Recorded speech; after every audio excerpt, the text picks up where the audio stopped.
The Strait of Hormuz is more than just a waterway. It is the jugular vein of the global energy market.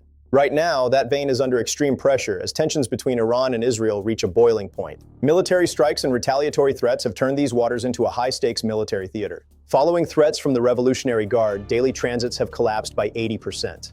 The ships that remain are moving in silence, turning off tracking data to avoid becoming targets. Why does the world care? Because nearly 20% of the world's crude oil passes through this 21-mile-wide gap. It's not just oil. 20 to 30% of the world's liquefied natural gas, the fuel powering Europe and Asia, transits here. For the Gulf nations, Hormuz is the only viable exit for their primary source of national wealth. A prolonged disruption doesn't just mean higher oil prices. It means a global inflationary shock and a potential energy crisis. But there is a hidden force paralyzing these ships before they even reach the water: the insurance market. When a region becomes a war zone, standard maritime insurance is no longer enough. Operators must buy war risk insurance. This specialized coverage accounts for missile strikes, drone attacks, naval mines, and the seizure of vessels. Before the escalation, war risk was roughly 0.125%. A $100 million ship cost $125,000 to insure. As tensions rose, premiums jumped to 0.4%, tripling the cost for the same single transit.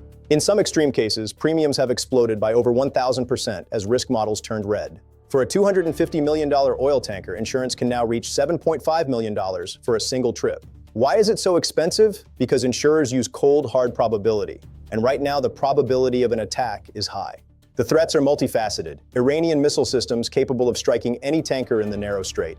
Low-cost drone swarms that can overwhelm traditional naval defenses and cause catastrophic damage. And the very real risk of boarding and seizure by Revolutionary Guard forces, effectively holding the global economy hostage. This has led to a total withdrawal. On March 5th, 7 major P&I clubs terminated automatic war risk coverage for the Gulf. This isn't just a physical blockade, it's a commercial one. 400 tankers are currently stuck, unable to secure insurance. With the global energy supply at risk of paralysis, governments are being forced to step into the shoes of the insurers. The U.S. government has unveiled a $20 billion maritime reinsurance facility to restore confidence to the shipping lanes. By absorbing the risk that private insurers won't touch, the goal is to keep the oil flowing and prevent a global price spiral.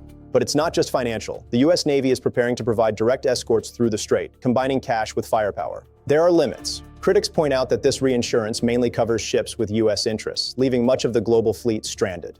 The real pain is felt in Asia. Over 80% of the energy from Qatar and the UAE is destined for markets like China and Japan. Rerouting around Africa adds 10 days and 30% to shipping costs, further stoking the flames of global inflation. If the strait remains a no-go zone, analysts warn oil could surge past $150 per barrel. Higher fuel costs hit everything, from aviation to plastics to the food on your table. It is a domino effect of economic pain. We have seen this before in 1973 and 1990. History shows that energy choke points can bring global growth to a standstill. The crisis in Hormuz is a stark reminder of just how fragile our modern, interconnected energy infrastructure truly is. To summarize, tensions have triggered a traffic collapse. Insurance premiums have jumped 0.1% to over 3%. Governments are intervening with billions, but the markets remain on edge as the world watches the world's most critical waterway. This is the strategic reality of the energy market. Follow for more deep dives into the forces moving your money.